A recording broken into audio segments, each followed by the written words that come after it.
Hello friends, आज हम discuss करेंगे प्रॉपर्टीज ऑफ इनेंशियोमर्स के बारे में। देखिए, लास्ट वीडियोस में हमने इनेंशियोमर्स के बारे में डिस्कस किया था। इनेंशियोमर्स ऐसे दो आइसोमर्स होते हैं जो कि प्लेन पोलराइज्ड लाइट को डिफरेंट डायरेक्शन में रोटेट करते हैं। एक आइसोमर क्लॉकवाइज डायरेक्शन में रोटेट करता है और दूसरा एंटी क्लॉकवाइज डायरेक्शन में रोटेट करता है। अब इन दोनों इनेंशियोमर्स की प्रॉपर्टीज की बात करें तो इनकी फिजिकल और केमिकल प्रॉपर्टीज सेम होती हैं। इसके अलावा ये कौन कौन सी प्रॉपर्टीज शो करते हैं, तो इसमें सबसे पहला पॉइंट हो जाएगा they have identical physical properties but differ in direction of the rotation of plane polarized light. Means इनकी फिजिकल प्रॉपर्टीज जैसे मेल्टिंग पॉइंट, डेंसिटी एटसेट्रा की बात करें तो उनकी वैल्यू सेम होती हैं, लेकिन इनके लिए जो स्पेसिफिक रोटेशन की वैल्यू होती हैं वो डिफरेंट होती हैं। देखिए, यहाँ पर इन दोनों वैल्यूज की बात करें तो उसका मैग्नीट्यूड सेम है। यहाँ पर सिर्फ जो डिफरेंस है वो डायरेक्शन में है। मींस जो डेक्स्ट्रो रोटेटरी आइसोमर है वो क्लॉकवाइज डायरेक्शन में रोटेशन करेगा और जो लेवो रोटेटरी आइसोमर है वो एंटी क्लॉकवाइज डायरेक्शन में रोटेशन करेगा। तो इस तरह से हम कह सकते हैं यहाँ पर जो हमने टार्ट्रिक एसिड के दो इनेंशियोमर्स लिए हैं उनकी फिजिकल प्रॉपर्टीज तो सेम होती हैं, लेकिन उनके लिए जो प्लेन पोलराइज्ड लाइट का रोटेशन है उसकी डायरेक्शन डिफरेंट होती हैं। अब इन दोनों आइसोमर्स की बात करें तो ये एक दूसरे के मिरर इमेज होते हैं।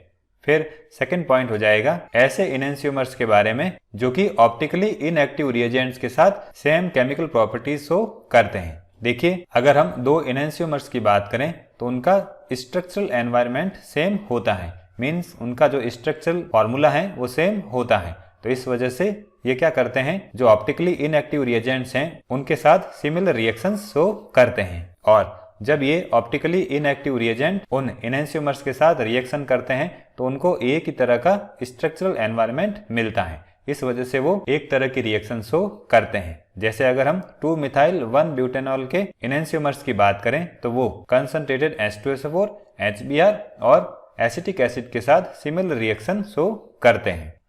जैसे देखिए, ये हो गया 2-मिथाइल-1-ब्यूटेनॉल, इसके हमने दोनों आइसोमर्स लिए हैं। अब इसकी रिएक्शन H2SO4 के साथ करवाते हैं तो भी प्लस माइनस 2-मिथाइल-ब्यूटीन दोनों बनते हैं।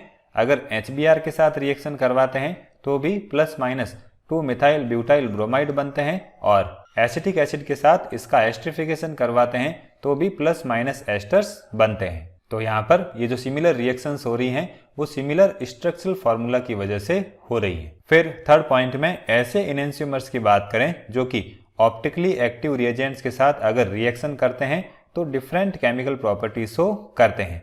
अब यहाँ पर जो डिफरेंस आ रहा है वो स्पेशियल अरेंजमेंट की वजह से आ रहा है। मीन्स यहाँ पर जो 3 डायमेंशनल अरेंजमेंट है उसकी वजह से जो रिएक्शंस हैं वो डिफरेंट आ रही हैं। जैसे अगर हम +2-मिथाइल-1-ब्यूटेनॉल और -2-मिथाइल-1-ब्यूटेनॉल का एस्टरिफिकेशन माइनस लैक्टिक एसिड के साथ करवाते हैं तो इन दोनों रिएक्शंस के लिए जो रेट ऑफ रिएक्शन होगी वो डिफरेंट होती हैं। अब इसका कारण डिफरेंट स्पेशियल अरेंजमेंट होता है।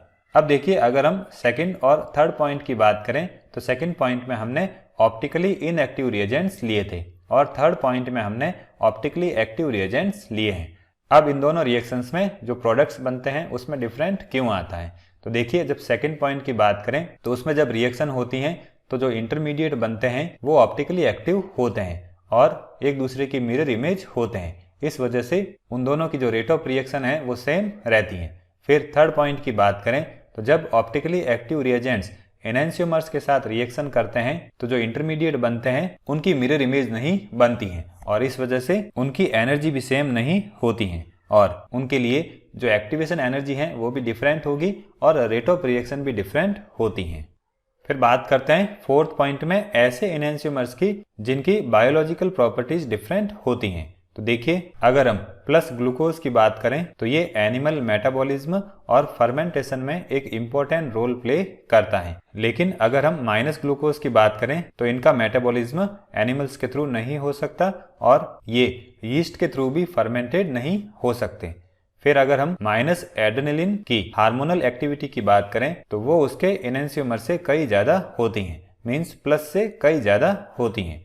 इसी तरह से पेनिसिलियम ग्लोकम की बात करें तो ये एक तरह की फंजाई होती हैं और अगर हम इसको प्लस माइनस टार्ट्रिक एसिड का इक्वल क्वांटिटीज का मिक्सर देते हैं तो ये सिर्फ उस मिक्सर में से प्लस एनेंशियोमर को ही कंज्यूम करते हैं।